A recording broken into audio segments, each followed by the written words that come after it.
Cube Radio. Salut, c'est Charles Tran avec l'équipe dans 5 minutes. On s'intéresse aux sciences, à l'histoire et à l'actualité. Aujourd'hui, on parle de roches. Jour 2 du confinement forcé, télétravail, école fermée, pas une raison pour se ramollir les idées. Avec notre partenaire de crise et de confinement, Alloprof, alloprof.ca, on s'est dit qu'un peu de révision, ça pouvait pas faire de tort aux étudiants, mais aussi aux auditeurs plus grands. Repasser certaines notions, ça fait du bien, c'est comme un coup d'air frais dans certaines régions poussiéreuses de nos cerveaux. Aujourd'hui donc, la géologie, les roches. Hier, dans la révision d'histoire portant sur les voyages de Jacques Cartier, on a vu que lors de son 3e et dernier voyage, Cartier quitte la Nouvelle-France de manière précipitée, emportant avec lui ce qu'il pensait être de l'or et des diamants.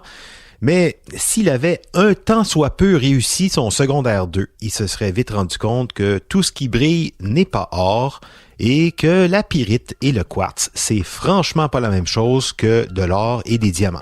Aujourd'hui, donc, on revient sur 2-3 concepts de géologie niveau secondaire 2 avec Marie-Ève, enseignante chez Alloprof.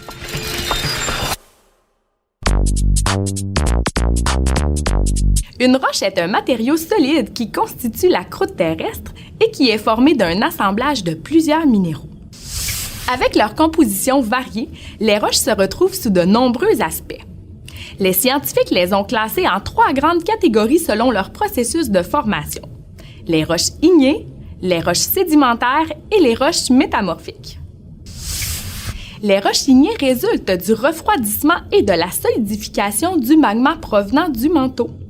Si elles se refroidissent lentement et complètement sous la surface de la Terre, il s'agit de roches ignées intrusives, tandis que si elles se solidifient complètement à l'extérieur, comme lors d'éruptions volcaniques, il s'agit de roches ignées extrusives. Les roches ignées intrusives présentent généralement à leur surface de gros cristaux solides visibles à l'œil nu.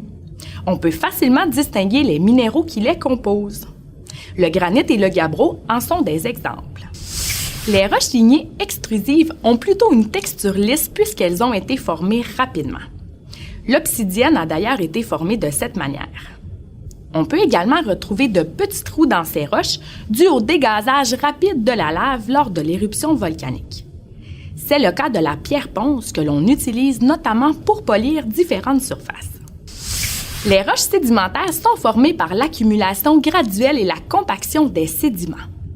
Elles se forment souvent en couches et contiennent parfois des fossiles, ce qui nous renseigne sur l'histoire de la Terre. On en distingue 2 types, les roches sédimentaires détritiques et les roches sédimentaires chimiques.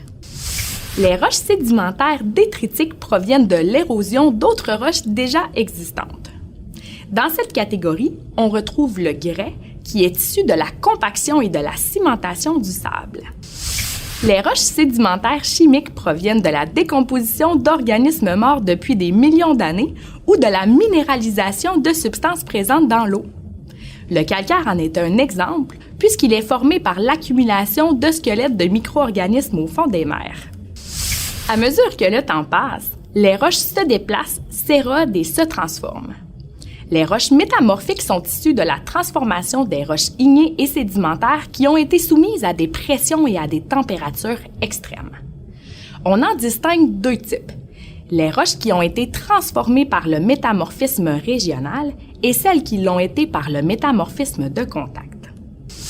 Le métamorphisme régional modifie les roches en place sous l'effet de la pression entre 2 plaques tectoniques. On dit souvent que ces roches présentent une structure rubanée. Le gneiss présente effectivement une alternance de bandes foncées et pâles. Le métamorphisme de contact implique la chaleur dégagée par le magma contenu dans la croûte terrestre. Dans ce cas, les roches ne présentent pas de structure rubanée. Le marbre est d'ailleurs un excellent exemple de ce type de roche. Oui, et le marbre, on pense tout de suite à l'Italie ou la Grèce, mais on en trouve ici au Québec, à certains endroits de la province, des gisements exploitables ou déjà exploités depuis un petit moment, le long des Appalaches, surtout en Estrie, Stockley, Dodswell, mais aussi bien plus à l'est, en Gaspésie, côté sud, Port-Daniel, Maria, plein de gisements là-bas de marbre bien de chez nous. On dit que la couleur de la roche qui est extraite passe du blanc laiteux au gris très clair. Merci Marie-Ève Pedneau, prof de sciences au secondaire. Merci à l'Alloprof aussi pour les capsules.